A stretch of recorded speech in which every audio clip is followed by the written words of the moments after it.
Being busy and being effective are not the same thing. So many business owners are working at full capacity and moving at half the speed. But the problem is where the effort is going, not whether there is any. Thank you for listening to Routine is Revenue, your place to build routines and build bank results. I'm Ildiko Seely, the Routine Queen, and I help business owners stop working harder on the wrong things and start directing their effort where it actually moves the needle. Now, this episode is for you if you are most days exhausted, but not quite sure what you actually moved forward. And if you are ready to work more effectively rather than just more, well, then let's get into it. In this routine reset, we look at task efficiency. And that means how to identify and protect the work that genuinely drives your business forward and reduce the drag of low value tasks while building daily habits that make your effort count. So here is something that I had to laugh about recently. I was in a strategy meeting with my accountant a few months ago, who is also a business strategist. And I was telling him everything I'd taken on in the previous number of months, launching the podcast, launching the Routine Club, doing the Speaker Academy, all at the same time. My head, I told him, was like a beehive on a daily basis. What did he do? He started telling me how to manage my time. I had to stop him and laugh and say, this is what I teach. Or you see, just because I teach it, it doesn't mean I don't need the same instructions. And that is the point. When everything piles up, even people who know it better default to doing more instead of doing it better. So then what happens is that you just sort of find yourself taking breakfast and lunch to your desk. Meanwhile, your tasks just appear to be multiplying. But the problem with that is that the busyness feels productive because you are always doing something. But doing more is certainly not the same as doing what actually matters. And the moral of the story is that task efficiency matters because your energy is not infinite. Every single hour spent on low value work is an hour not spent on the few things that actually move your business forward. And that gap between effort and output, that is the bit that compounds quietly over the weeks and months into not a lot. But you see, the shift from busy to effective starts with one question. What are the three things that you would genuinely move the needle forward today? Not everything on your list, but just the three most important things. So what I'm asking you to do is to write those down when you plan your week and then revisit those three needle moving targets every single day and ensure that the three tasks every morning match those weekly plans. And you will find everything else can wait. Because beyond that, there are quite a number of tools that can make a real difference. In my case, the Eisenhower matrix helped me see clearly what I was doing that could be outsourced or just completely dropped. And that was definitely one exercise that cleaned up my to-do list significantly and led me to actually hire support at the time. Another one that was life-changing is single tasking. You could actually say that probably that's become my best friend nowadays. So rather than switching between tasks, which is very heavy on the cognitive load, I now work in blocks. And it is very difficult to get used to, but I used to open tabs for absolutely everything. And then I would leave tabs open to remind me of what else I wanted to do.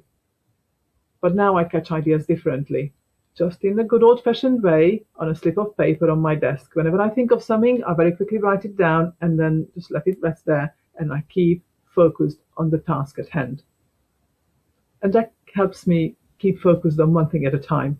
And then what happens when I finish my work, but that particular task, I just close the entire window with all of its tabs. And then I start the next task with a clean slate.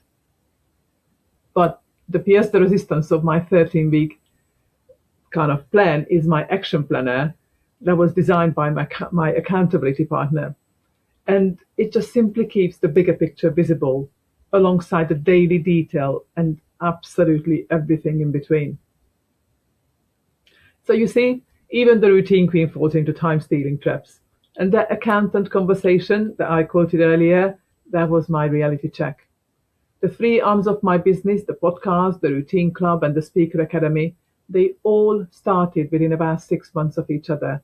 And I have to admit, they all piled up on me. And yes, I was regularly eating at my desk. Yes, my to-do list was A4 page long in 2 columns. And yes, I was busy, like genuinely busy. But I had to realize that I was not necessarily progressing the way I wanted to. So at the time, the Eisenhower method was the turning point. Seeing laid out what was important versus what was urgent and what was neither and could be done by someone else entirely. Now that clarified things really quickly. I was then in the position to outsource a couple of things that didn't actually need me. Meanwhile, I committed to 3 needle-moving tasks each morning, and that was exactly what helped me instate my weekly template. So you see, even if I need a reset, you are in very good company. The task efficiency structure exists to come back to, not to follow perfectly. So let's have a quick look at what happens if your old pattern continues. What happens if you find yourself filling your days and just simply keeping busy? But then you find that progress stays really slow and the tide doesn't lift. And that's because you spend your effort without direction, and that compounds into exhaustion rather than results in your business. So the realization is that the deeper cost is not inefficiency, but the deeper cost is the slow erosion of your own confidence in your own output. Because when you work hard, you don't actually feel the results, but you start to question whether you have what it takes. But you do have what it takes. You are just pointing it in sort of too many directions at once. And when you pay attention to task efficiency in your work, then you are not necessarily aiming to do less, but what you are aiming to do is making sure that what you do actually counts. So here's a question for you. When do you stop filling your day and start directing it? Is it before the exhaustion becomes the norm, or is it before the A4 to-do list becomes your standard? Well, the cost of misdirected effort accumulates daily. So 3 intentional tasks every morning, that's where it starts. And if this has struck a chord with you, your next step is really simple. I'm leading the routine revolution with the 52 to 52 campaign. I'm offering 1 private routine audit conversation every week for 52 weeks. These are one-to-one hours for business owners who want structure and clarity, and not more to-do lists. But appointments are filling up. So please visit routinerevolution.co.uk to register your interest. For now, do what you have to, but please do it deliberately. And be mindful of how you use your time. And remember, a healthier you makes a wealthier you.